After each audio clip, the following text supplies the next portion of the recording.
So what's going on guys, Kids here and welcome back to a brand new video. For today I will show you the top 5 new overpowered builds in the first Descendant. So for each and every single build I will show you what weapons and modules you want to get. Then I will explain every single skill and show you the best stats and external components. And then lastly we will take a closer look at the gameplay, so you would be able to get the best results and highest damage possible and much more. And just before we start, let me introduce you guys to today's sponsor, Instant Gaming. They are a website that provides you with a brand new and simple way to buy games at amazing prices. You can get the best PC, Mac and console games with up to 70% off. Instant Gaming makes it very easy to save while purchasing games within a single site. Just choose the game you want to play. For example, I want to buy the new Elden Ring Shadow of the Erdtree DLC. So we just click on Add to Cart, then click Pay. Then we input our details, and then when the payment is complete, we will receive the game's activation key. And finally, we just simply go to the Steam and copy and paste the key in, and it's that simple. We just saved 9 euros and this was only 23% off. There are plenty of other offers that go even up to 70%.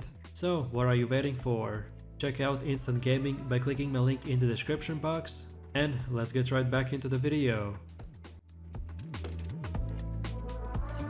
So then let's move over to the Valby build. She is a consistent DPS dealer who moves around freely through her water arch. We will mainly use Valby skills to afflict the laundry status on as many enemies as possible, and this will pay off with a huge damage buff when we use our laundry bomb skill, which will give us up to 200% more damage if you afflicted 8 or more enemies with the laundry.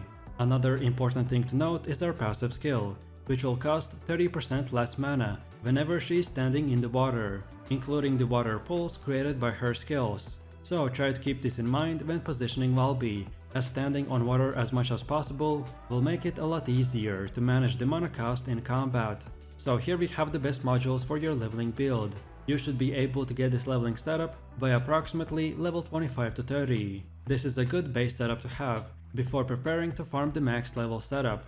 So we want to get the Technician, which increases our skill power modifier, then skill extension that improves our skill duration, then skill range mastery, which makes our skill critical hit damage increased, along with a slight increase to the skill effect range, then the shock punch, which turns your sub attack into a shock punch. Equipping a sub attack module increases the max module capacity as well, then the nimble fingers, which reduces your skill cooldowns, then increased HP, which improves your max HP, then skill extensions, which improves your skill effect range, then increased shield, which improves your max shields, and finally increased defenses, that of course increase your defense. And after that is done, now we are ready for our max level module setup. So for the endgame build I recommend to use the Technician, which increases our skill power modifier, then the skill extension, which improves our skill duration, then technique manual, which makes that if we land the skill attack it will deal portion of our max HP as additional damage to the target, but it has an 8-second cooldown per target, then HP concentration, which improves your max HP and critical hit rate, then skill range mastery, which increases the skill critical hit damage along with a slight increase to the skill effect range, then shock punch, which turns your sub attack into a shock punch. Equipping a sub attack module increases the module capacity, then nimble fingers, which reduces your skill cooldowns, then increased HP, which improves your max HP, then the skill extension, that improves your skill effect range, then increased shield, which improves your max shields, and finally increased defenses, which increase your defense. And then finally, let's take a look at the best stats and weapons that we should use. So for our build, the Thunder Cage submachine gun is the ultimate weapon. This firearm emits an electric shockwave that creates the appearance of the thunder being directed at the enemy. When defeating an enemy, the defeated enemy has a set chance to discharge the electric shockwave that deals additional damage to the nearby enemies. This is a very high DPS weapon with a quick fire rate, which augments her already strong damage. And then for our weapon mods, here are the best ones, like the Hawkeye, Reload Concentration, Rifling Reinforcement, Concentrate Support Ammo, Electric Conductor, Action and Reaction, Marksman, Weak Point Control, Weak Point Sight, and Fire Rate Up. Then second of all, we have the Nazestra's Devotion, which is a hand cannon that is great as a secondary weapon. It works especially well if you are good at aiming, and are confident at hitting enemy weak points. Hitting an enemy's weak point with this will reduce their defense by 30% for 3 seconds, which indirectly buffs the damage of all of your attacks. And a carefully aimed shot from the Nazir's Devotion makes this weapon amazing for single target boss fights. And lastly, another great secondary weapon that can help to buff our damage if you hit the enemy weak points is the Afterglow Sword, Sniper Rifle. By hitting an enemy's weak point, it will inflict death propagation, improving the weak point damage by 5% per stack. You can also get the extra critical hit rate when hitting commanders and other elite enemies with this weapon. And then last but not the least, we need to quickly look into the best reactor stats. I recommend prioritizing using reactor with a high skill power and a sub attack power. Secondary, look out for reactor that buffs dimensions and or fusion skills, as most of the Valby skills will fall into these categories. After that, look out for reactors with a boost to your critical hit damage rate, which will improve the amount of damage dealt when you land a critical hit. And finally, we have the external components. For this build, I generally recommend to get components with stats in max shields, max HP, HP recovery and defense. So then let's move over to the Bunny build. This character is a nuker who sprints while discharging electricity. The more she runs, the greater the electrical energy she accumulates. Bunny specializes in dealing electrical lightning damage to enemies, particularly in an AoE. Bunny can get very high DPS output by hitting a large number of enemies. Your skills will cost electricity, so if you run out of it, then some skills will be unusable until you regenerate more. Bunny can generate electricity by moving quickly, particularly by using the lightning speed skill. So for this build, I recommend to use the lightning speed skill as much as possible to maximize your electricity generation. That means that you should never stand still, so always move even if you're aiming with your weapon. In general, this build will work by stacking several skill damage bonuses on top of each other to gain very high AoE damage. Some of the Bunny skills will apply the Electrocute debuff to the enemies. This synergizes very well with the Decimator module to add an additional damage bonus that can stack up to even 10 times. Therefore, the most important thing to keep in mind when playing this build is to keep generating electricity and keep debuffing the enemies with the Electrocute to boost your damage. And now let's take a closer look at our build's modules. You should be able to get this Bunny leveling setup by approximately level 25 to 30. This is a really good base setup that you want to get before farming the max level setup. So we want to get the strong mentality to reduce your skill resurrection cost, then increased HP, that will increase our max HP, then the skill cost optimize, that reduces our skill cost, then the electric master, which increases the skill power and the skill electric power, then the electric specialist, which considerably increases your electric skill power, and adds a new multiplier to our stat called the electric skill power boost ratio, then the dual class, that increase our max module capacity, then the skill expansion, which increases your skill effect range for valid skills, then the nimble fingers, that reduces your skill cooldown, and finally the increased defensives, which will increase our defensive stats. And after that is done, now we are ready for our max level module setup, and this will require 4 crystallization catalyst resets. So then for the endgame build, I recommend to use the strong mentality, which will reduce your skill resurrection cost, then the increased HP, which of course increases your max health, then the skill cost optimize, that reduces the skill cost, then the electric master, which increases your skill power and skill electric power, then the electric specialist, which considerably increases your electric skill power, then the shock punch, which increases your max module capacity, then the skill expansion, which increases your skill effect range for valid skills, then the nimble fingers, that reduces your skill cooldown, and then the conversion maximization, which massively reduces your skill cost and reduces skill power modifier, then increased defensives, which increases the defensive stat, and finally the electric sanctium, which adds electric skill boost ratio bonus. So then finally, let's take a look at the best weapons and stats that we should use. So for our Bunny build, the Thunder Cage submachine gun is the only important weapon for our loadout. The Thunder Cage submachine gun is the ultimate weapon. This firearm emits an electric shockwave that creates the appearance of a thunder being directed at the enemy. When defeating an enemy, the defeated enemy has a set chance to discharge electricity shockwave that deals additional damage to nearby enemies. This is a high DPS weapon with a quick fire rate, which suits our build the best. And then for our weapon mods, here are the best ones, like the Hawkeye, Reload Concentration, Rifling Reinforcement, Concentrate Support Ammo, Electric Conductor, Action and Reaction, Marksman, Weak Point Control, Weak Point Sight and Fire Rate Up. And then last but not the least, we need to quickly look into the best reactor stats. I recommend prioritizing using reactor with a high skill power and sub-attack power. After that, look out for reactors with a boost to your skill critical hit damage, which will improve the amount of damage dealt when you land a critical hit. And finally, we have the external components. So for the bunny build, I recommend prioritizing max HP, HP recovery and defense. So then let's move over to the Ajax build. Ajax is a very tanky Descendant, who can create barriers that protect allies and deflect damage back at enemies. The most important thing to learn to get good at playing him is how the void energy mechanic works, and how can you harness it. All of the Ajax skills have normal and enhanced versions. Casting skills in their normal version will save up void energy, but casting a skill when your void energy is full will cause the skill to become enhanced, granting additional effects. I strongly recommend you to familiarize yourself with the normal and enhanced versions of Ajax skills and trying to form the habit of being tactical about which enhanced skills to use when your void energy is full. This will take a bit of practice to master, because it's somewhat a different playstyle to the other characters in this game.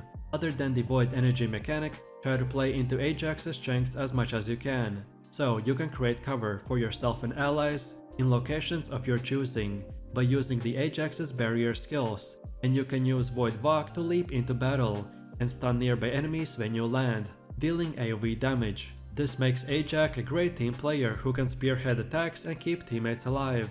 Then now let's take a closer look at our build's modules. You should be able to get this Ajax leveling setup by approximately level 25 to 30. This is a good base setup to have before you are preparing to farm the max level setup. So we want to get increased defensives, which will increase your defenses significantly. Then the increased HP, which will considerably increase your HP. Then the skill expansion, which improves your skill effect ranges. Then the increased shield, which will boost your max shields. Then the dual claws, which increases module capacity and changes your sub attack to a dual claw attack. Then the tech specialist, that boosts the power of your tech skills. And lastly, the flexi slot, which you can put anything you like here. For example, if you're expecting to deal with a lot of fire damage, then you can use something like the fire resistance maximization. And after that is done, now we are ready for our max level module setup. So then for the endgame build, I recommend to use the Matrix Rick Assumption, which modifies Expulsion to cast a buff that helps allies to survive.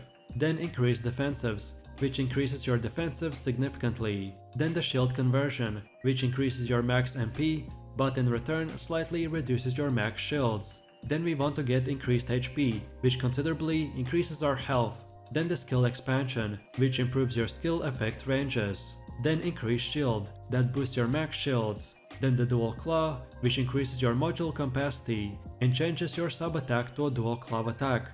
Then the skill range mastery, which increases skill critical hit damage with a slight increase to our skill effect range as well. Then next up we have the defensive accelerant, which improves skill duration and defensives. Then we want to get the tech specialist, that boosts the power of the tech skills. And finally the flexi slot, that you can put anything you like here. So for example, if you're expecting to deal with a lot of fire damage, then you could use something like the fire resistance maximization. So then finally, let's take a closer look at the best weapons and the stats that we should use. And for our Ajax build, we want to get the Python, Nazir's Trust Devotion, and the Albion Cavalry Gun. The Python submachine gun is an ultimate weapon that debuffs the defenses of the enemies when you hit their weak point, allowing you and your allies to damage them more easily. This is a high DPS weapon with a quick fire rate that adds the prey effect on enemies. And then for our weapon mods, here are the best ones, like the Concentrate Support Ammo, Lethal Finish, Action and Reaction, Concentration Priority, Rifling Reinforcement, Weak Point Control, Fire Enhancement, Weak Point Sight and Reload Priority. Then the second one is the Nazir's Devotion, which is a great secondary weapon for the Ajax build. It works especially well if you are good at aiming and are confident at hitting enemy weak points. Hitting an enemy's weak point with this weapon will reduce their defenses by 30% for 3 seconds, which indirectly buffs the damage of your all attacks. And lastly, we want to use the Albion Cavalry Gun, which is a useful situational weapon. This gun grants you a damage bonus when you attack stunned enemies, which is well suited to Ajax, due to his ability to stun enemies in an AoE. There's also a chance to extend the stun duration if you land a critical hit on a stunned enemy. And then last but not the least, we need to quickly look into the base reactor stats. I recommend prioritizing using reactor with a high skill power and sub attack power. In secondary, look out for a reactor that buffs the tech and or non-attribute skills, as most of the Ajax's skills fall into these categories. After that, look out for reactors with a boost to your skill critical hit damage, which will improve the amount of damage dealt when you land a critical hit. And finally, we have the external components. I recommend prioritizing components with max HP and defensives, as Ajax's barrier scales from these stats, so boosting them as much as possible will make him a lot stronger. So then let's move over to the Lepic build. He is arguably one of the easiest Descendants to play, as his skills are very simple to understand and use. Overall, Lepic is a grenadier that excels at AoE damage. The simplicity of Lepic's skills and passives mean that you can do pretty well even if you're new to the game and don't understand anything about how Lepic works. However, once you get used to the basics, there are a couple of extra things you need to keep in mind to truly get the most out of him. So firstly, make sure to use overclock skill as much as possible. This will provide you with a skill power boost and cause your grenades and overkill shots to set enemies ablaze, which will burn them for extra damage. This overclock will last for a long time, but with our specific modules, we will make it last pretty much 24/7. And second of all, you need to know by default, the overkill skill will drain your MP while it's active, regardless of how many shots you fire, and activating the overkill has a long cooldown. Therefore, you should ensure that you have a decent amount of mana saved up before activating it to make sure that you don't run out of mana points almost immediately. And it's even possible to equip a Transcendent module to make this skill a much higher DPS, which I will explain later in the video. So now let's take a look at our skills. The first passive skill is called the Close Call, that recovers HP when taking fatal damage, but keep in mind that it has a long cooldown. Then our first active skill is the Grenade Throw, which throws a grenade forward at the enemy. Then the second one is Overclock skill, that increases all skill ATK and adds a burn effect to the grenade and overkill for a set duration. Then the Traction Grenade skill, which will throw a traction grenade forward to pull the enemies within range. And finally, we have the Overkill skill, which fires a powerful shell at the enemy. The shell is maintained at the landing point for a set period of time, which will inflict constant damage. So here we have the best modules for your leveling build. You should be able to get this leveling setup by approximately level 25 to 30.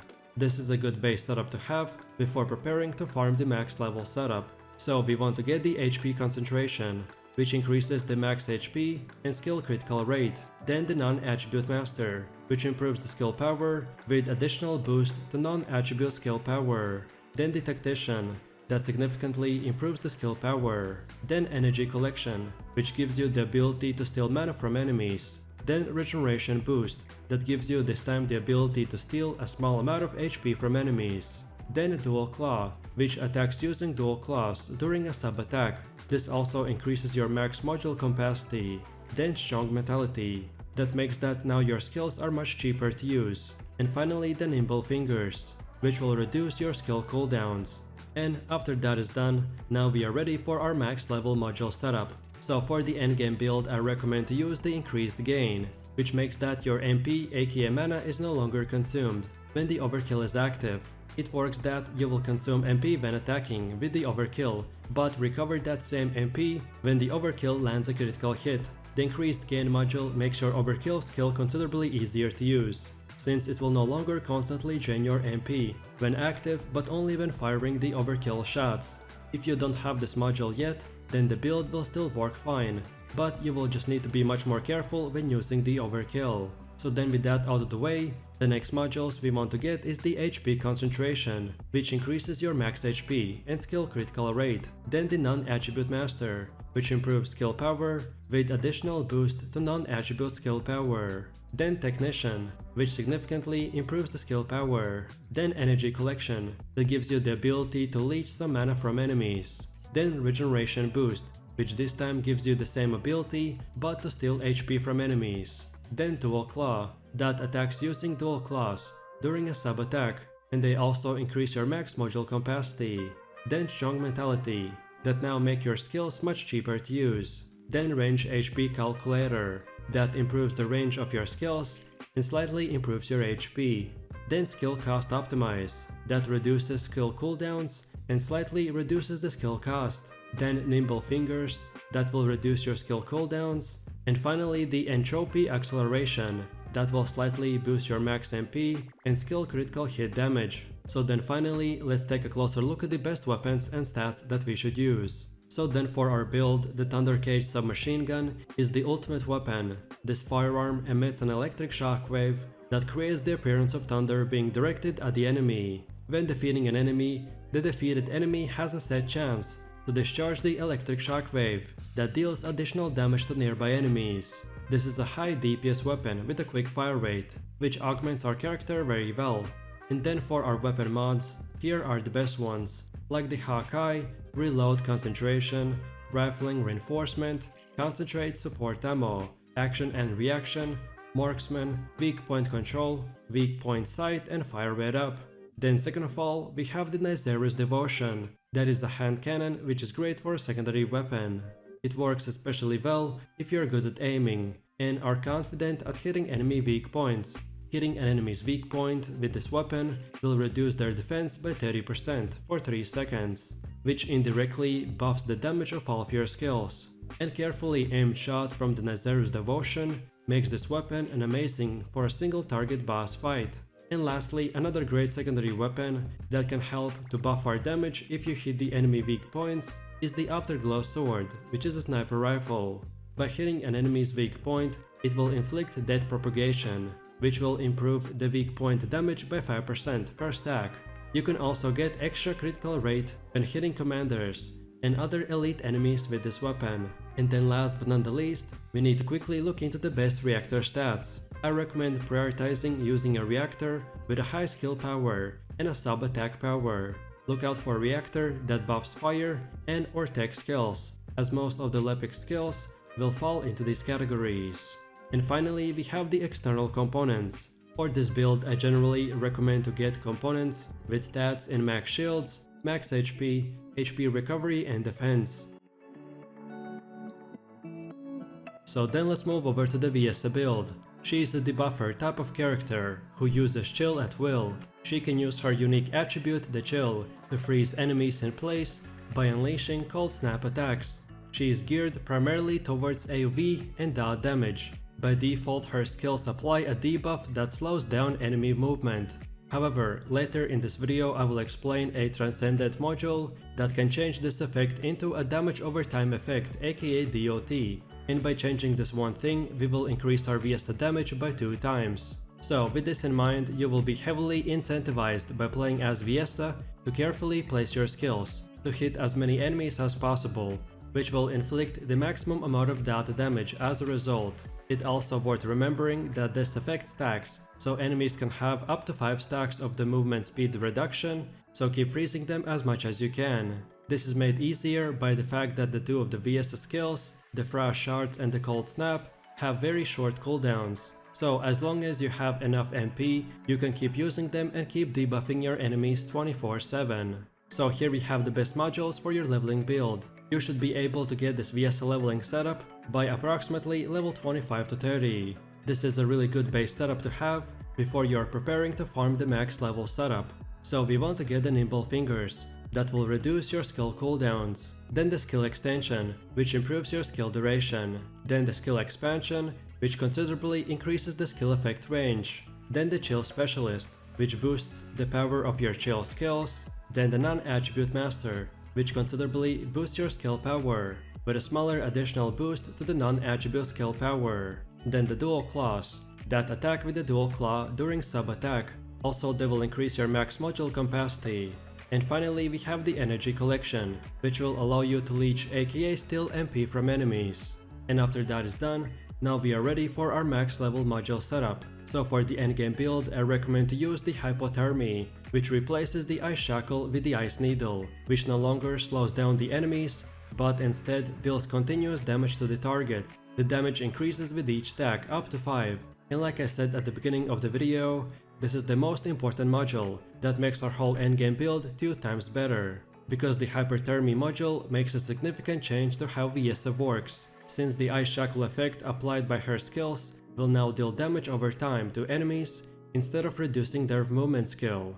And please note that it might take you a while to obtain the Hypothermy module, because it is quite rare, but in the meantime this build will still work fine. But at least now you know that whenever you get this one, your damage will increase substantially. So then with that out of the way, the next modules we want to get is the Nimble Fingers, which reduces your skill cooldowns. Then the skill extension, which improves your skill duration. Then the skill expansion, that considerably increases your skill effect range. Then the Chill Specialist, which boosts the power of your chill skills. Then the Non-Attribute Master, which considerably boosts your skill power, with a smaller additional boost to the non-attribute skill power. Then the Dual Claws, that attack with the Dual Claws during a sub-attack, also increases your max module capacity. Then the Entropy Acceleration, which slightly improves the max MP and skill critical hit damage. Then the Energy Collection, which gives you the ability to steal MP from enemies. Then Skill Range Mastery, which increases the skill critical hit damage, with a slight increase to the skill effect range as well. And finally the HP Concentration, which increases the max HP and skill critical hit rate. So then finally, let's take a closer look at the best weapons and stats that we should use. So for our Viessa build, the Thunder Cage submachine gun is the ultimate weapon. This firearm emits an electric shockwave that creates the appearance of thunder being directed at the enemy. When defeating an enemy, the defeated enemy has a set chance to discharge electric shockwave that deals even more additional damage to the nearby enemies. This is a very high DPS weapon with a quick fire rate, which augments her already strong AoE and dot damage very nicely. And then for our weapon mods, here are the best ones, like the Hawkeye, Reload Concentration, Rifling Reinforcement, Concentrate Support Ammo, Action and Reaction, Marksman, Weak Point Control, Weak Point Sight and Fire Rate Up. Then second of all, we have the Nazirstress Devotion, which is a hand cannon with a great secondary weapon potential. It works especially well if you're good at aiming and is confident at hitting enemy weak points. Hitting an enemy weak point with Nazir's Devotion reduces their defenses by 30% for 3 seconds, which indirectly buffs the damage of all of your attacks. A carefully aimed shot from this weapon makes it an amazing for single target boss fights. And lastly, another great secondary weapon that can help out to buff our damage if you hit the enemy weak points is the Afterglow Sword, Sniper Rifle. By hitting an enemy's weak point, it will inflict death propagation, improving the weak point damage by 5% per stack. You can also get the extra critical hit rate when hitting commanders and other elite enemies with this weapon. And then last but not the least, we need to quickly look into the best reactor stats. I recommend prioritizing using a reactor with a high skill power and sub-attack power. Look out for a reactor that buffs chill and or dimension skills, as most of the Viessa skills will fall into these categories. And after that, look out for reactors with a boost to your skill critical hit damage, which will improve the amount of damage dealt when you land a critical hit. And finally, we have the external components. For our build, I generally recommend to get the components with stats in the max shields, max HP, HP recovery and defense. And that's about it. So with that said, I really do appreciate everyone for watching guys, and I hope you enjoyed it. If you have any questions or suggestions, then feel free to leave your comments in the comment section down below. And while you're doing that, please click like, subscribe and enable that notification bell, so this way you could support the channel and not miss any more amazing content. With that said, you have an amazing day and I will see you in the next one. So take it easy, peace.